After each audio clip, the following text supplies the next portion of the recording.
आप सभी दर्शकों को महाशिवरात्रि के अवसर पर हार्दिक शुभेच्छा। आज आप जानेंगे शिव को, शिव के अद्वैत रूप को तथा शिव द्वारा बनाए हुए संपूर्ण सृष्टि को। भाग प्रथम, शिव कौन है? शिव की उपस्थिति क्या है? क्या शिव दिखते हैं या शिव भौतिक हैं? शिव संस्कृत भाषा का शब्द जिसका अर्थ है कल्याणकारी या शुभकारी। यजुर्वेद में शिव को शांतिदाता बताया गया है। शी का अर्थ पापों का नाश करने वाला, जबकि व का अर्थ देने वाला यानी दाता।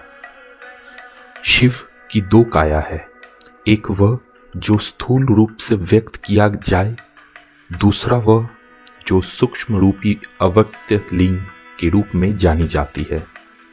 शिव की सबसे ज्यादा पूजा लिंग रूपी पत्थर के रूप में की जाती है। लिंग शब्द को लेकर बहुत भ्रम होता है। संस्कृत में लिंग का अर्थ चिन्ह है। इसी अर्थ में यह शिवलिंग के लिए इस्तेमाल होता है। शिवलिंग का अर्थ है शिव यानी परम पुरुष या प्राकृतिक के साथ संवित चिन्ह। जब हम शिव कहते हैं तो हमारा इशारा दो बुनियादी चीजों की तरफ होता है। शिव का शाब्दिक अर्थ है जो नहीं है। आज के आधुनिक विज्ञान ने साबित किया है कि इस सृष्टि में सब कुछ शून्यता से आता है और वापस शून्य में ही चला जाता है। इसी अस्तित्व का आधार और संपूर्ण ब्रह्मांड और मौलिक गुणों का एक विराट शून्यता है। उसमें मौजूद आकाश गंगाएं केवल छोटी मोटी गतिविधियां हैं जो किसी फुहारे की तरह है। उसके अलावा सब एक खालीपन है जिसे शिव के नाम से जाना जाता है। शिव ही वो गर्भ है जिसमें सब कुछ जन्म लेता है और वे ही वो गुमनामी है जिनमें सब कुछ फिर से समा जाता है। सब कुछ शिव से आता है और शिव में ही चला जाता है। तो अर्थ ये निकलता है कि शिव अस्तित्वहीन बताया गया है, एक अस्तित्व की तरह नहीं। उन्हें प्रकाश नहीं, अंधेरे की तरह बताया गया है। मानवता हमेशा प्रकाश के गुण गाती है क्योंकि उनकी आंखें सिर्फ प्रकाश के काम करती है। वरना सिर्फ एक चीज जो हमेशा है वो अंधेरा है। प्रकाश का अस्तित्व सीमित है क्योंकि प्रकाश का कोई भी स्रोत, चाहे वो एक बल्ब हो या फिर सूर्य, आखिरकार प्रकाश बिखेरना करना बंद कर देगा। प्रकाश शाश्वत नहीं है, ये हमेशा एक सीमित संभावना है क्योंकि इसका शुरुआत होती है और अंत भी। अंधकार प्रकाश से काफी बड़ा संभावना है।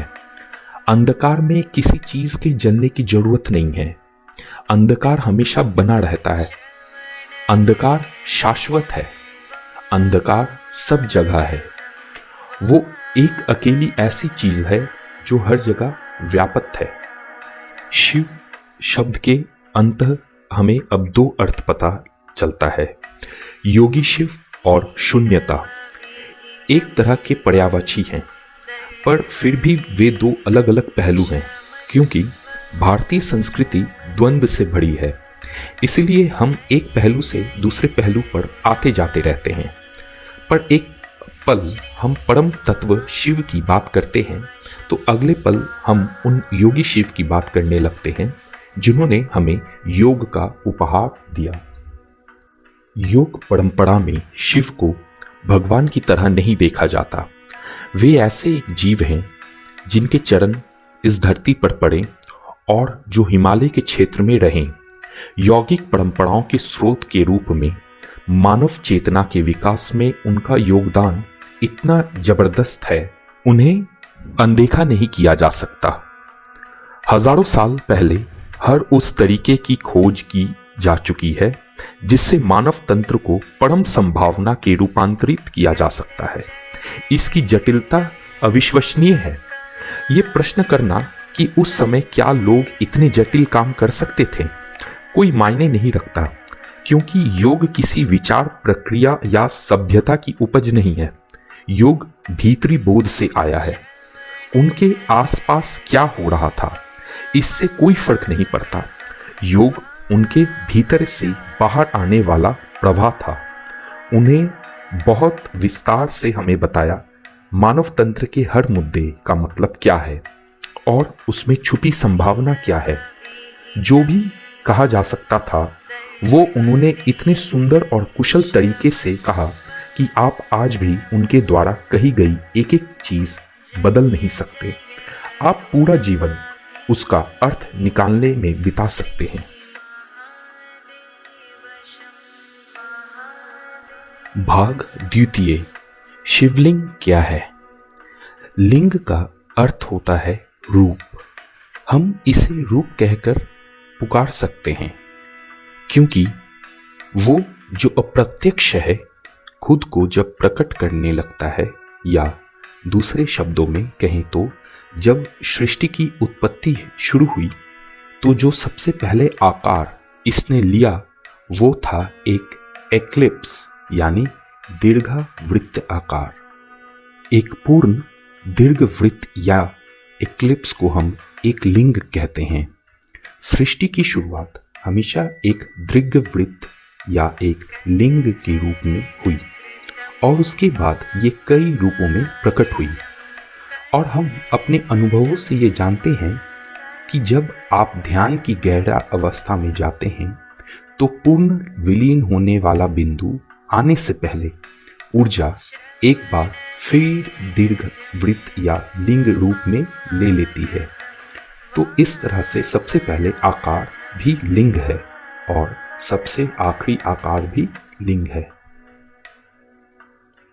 भाग तृतीय, शिव पुराण क्या है। क्या शिव का महत्व सिर्फ सांस्कृतिक या फिर इस भस्म से सजे योगी देवों के देव महादेव के अन्य पहलू भी हैं? जिस विशाल खालीपन को हम शिव कहते हैं वो सीमाहीन है, शाश्वत है, मगर चूंकि इंसानी बोध रूप और आकार तथा सीमित होती है इसलिए हमारी संस्कृति में शिव के लिए बहुत तरीके के रूपों की कल्पना की गई है। गूढ़, समझ से परे ईश्वर, मंगलकारी, शंभु, बहुत नादान, भोले, वेदों, शास्त्रों और तंत्रों के महान गुरु और शिक्षक, दक्षिण मूर्ति, आसानी से माफ कर देने वाले आशुतोष, सृष्ट के ही रक्त से रंगे भैरव, संपूर्ण रूप से स्थिर अचलेश्वर, सबसे जादुई नर्तक नटराज आदि। यानी जीवन के जितने पहलू हैं उतने ही पहलू शिव के बताए गए हैं। आमतौर पर दुनिया के ज्यादातर हिस्सों में जिस चीज के लोग दैव्य या ईश्वरीय मानते हैं उसे अच्छा ही दर्शाया जाता है। लेकिन अगर आप शिव पुराण को ध्यान से पढ़ें तो आप शिव की पहचान अच्छे या बुरे के रूप में नहीं कर सकते। वो सब कुछ है, वो सबसे बदसूरत है, वो सबसे खूबसूरत भी है, वो सबसे अच्छे हैं और सबसे बुरे भी हैं, वो सबसे अनुशासित भी हैं। उनकी पूजा देवता, दानव और दुनिया के हर तरह के प्राणी करते हैं। हमारी तथाकथित सभ्यता ने अपनी सुविधा के लिए इन हजम ना होने वाली कहानियों को नष्ट भी किया, मगर शिव का सार दरअसल इसी में है। शिव की शख्सियत जीवन के पूरी तरह विरोधाभासी या विरोध पहलुओं से बनी है।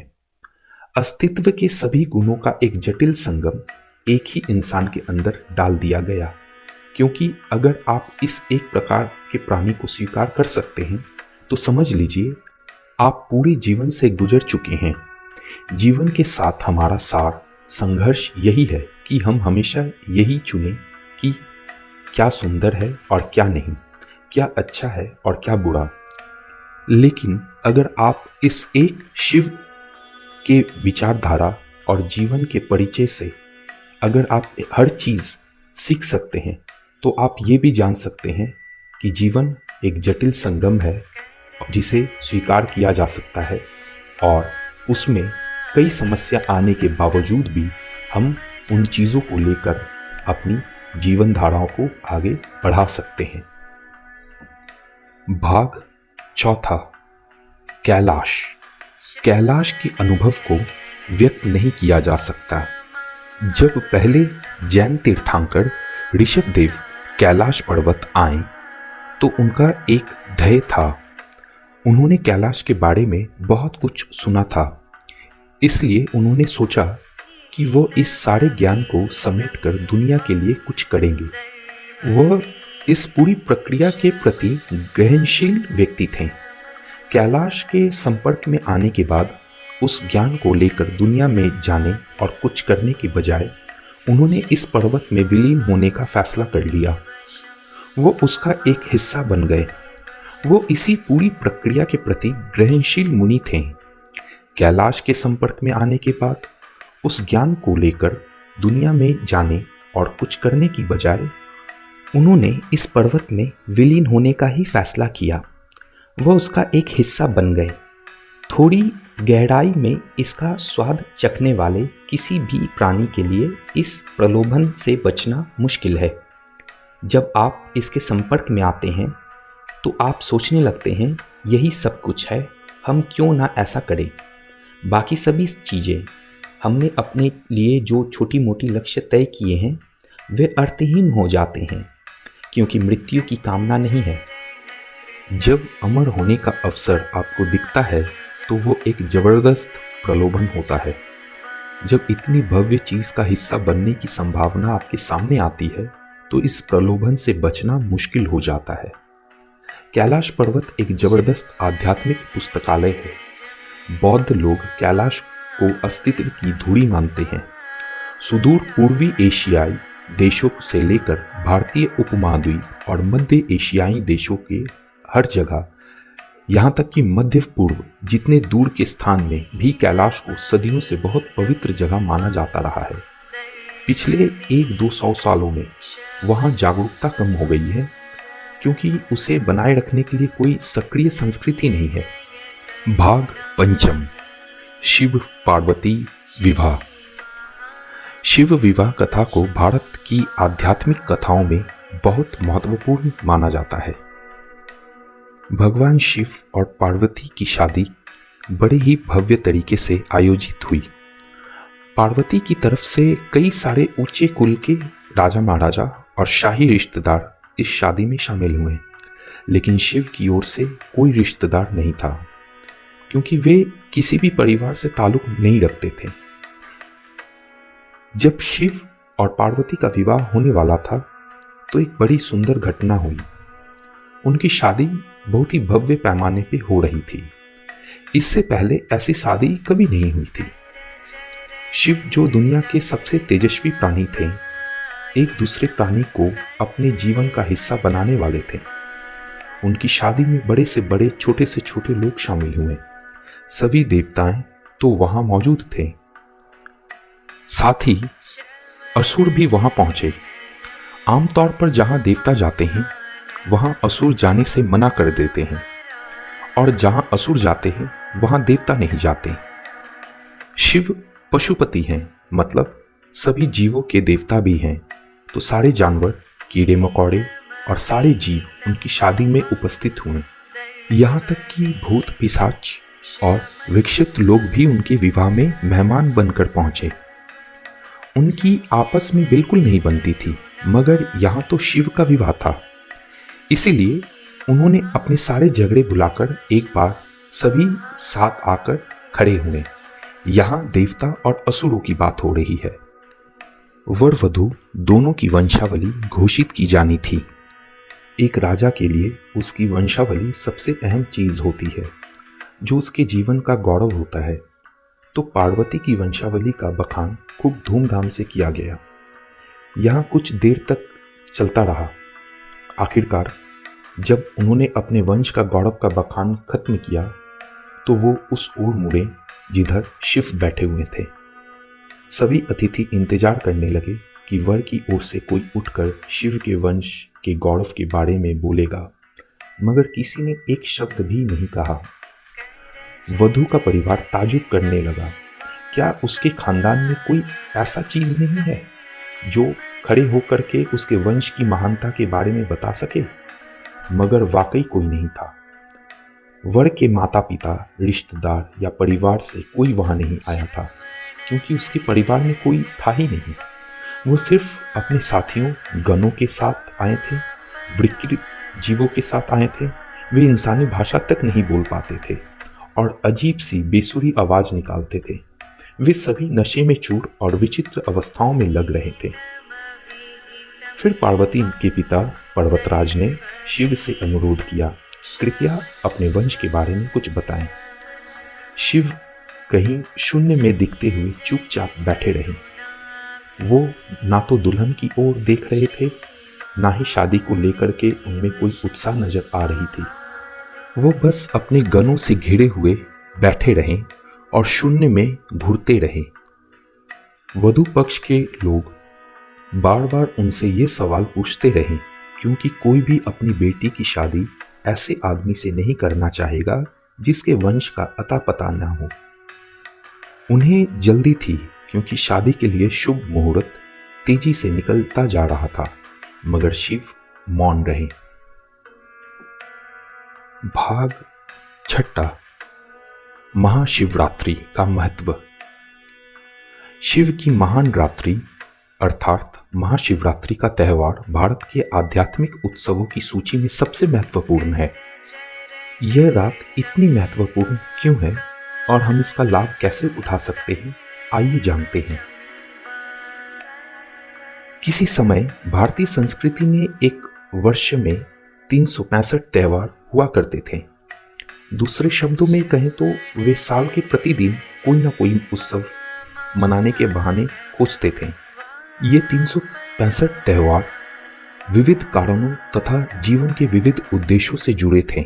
इन्हें विविध ऐतिहासिक घटनाओं, विजयश्री तथा जीवन की कुछ अवस्थाओं जैसे फसल की बुआई, रोपाई और कटाई आदि से जोड़ा गया था। हर अवस्था और हर परिस्थिति के लिए हमारे पास एक त्यौहार था, परंतु महाशिवरात्रि का महत्व सबसे अलग है। महाशिवरात्रि इसलिए मनाई जाती है क्योंकि हर चंद्रमास का 14वां दिन अथवा अमावस्या से पूर्व एक दिन शिवरात्रि के नाम से जाना जाता है। एक कैलेंडर वर्ष में आने वाली सभी रात्रियों में से एक शिवरात्रि को सर्वाधिक महत्वपूर्ण माना जाता है, जो फरवरी मार्च माह में आती है। इस रात ग्रह उत्तरी गोलार्ध इस प्रकार अवस्थित होती है कि मनुष्य भीतरी ऊर्जा का प्राकृतिक रूप से ऊपर की ओर जाती है। यह एक ऐसा दिन है जब प्राकृतिक मनुष्य को उसके आध्यात्मिक शिखर तक जाने में मदद करती है। इस समय का उपयोग करने के लिए इस परंपरा में हम एक उत्सव मनाते हैं जो पूरी रात चलता है। पूरी रात मनाया जाने वाला इस उत्सव में इस बात का विशेष ध्यान रखा जाता है कि ऊर्जाओं के प्राकृतिक प्रवाह में उमड़ने वाली पूरी अवसर को प्रदान की जाए। आप अपनी रीढ़ की हड्डी को सीधा रखते हुए निरंतर जागते रहें। महाशिवरात्रि एक अवसर और संभावना है जब आप स्वयं को हर मनुष्य के भीतर बसी असीम रिक्ति के अनुभव से जोड़ सकते हैं, जो कि सारे सृजन का स्रोत है। एक ओर शिव संग्राहक कहलाते हैं और दूसरी ओर वे सबसे अधिक करुणामयी भी कहलाते हैं। वे बहुत ही उदारदाता हैं। यौगिक गाथाओं में वे अनेक स्थान पर महाकरुणामयी के रूप में सामने आते हैं। उनकी करुणा के रूप में विलक्षण और अद्वैत रहते हैं। इस प्रकार महाशिवरात्रि कुछ ग्रहणों के कारण भी एक विशेष रात्रि है। ये हमारी इच्छा तथा आशीर्वाद की एक आप इस रात में कम से कम एक क्षण के लिए उस असीम विस्तार का अनुभव करें जिसे हम शिव कहते हैं। ये केवल एक नींद से जागते रहने की रात भर ना रह जाए। यह आपके लिए जागरण की रात्रि होनी चाहिए, चेतना व जागरूकता से भरी एक रात। आप देख रहे थे शिव, सृष्टि और समय का निर्माता, प्रस्तुतकर्ता कृष्ण मुखर्जी।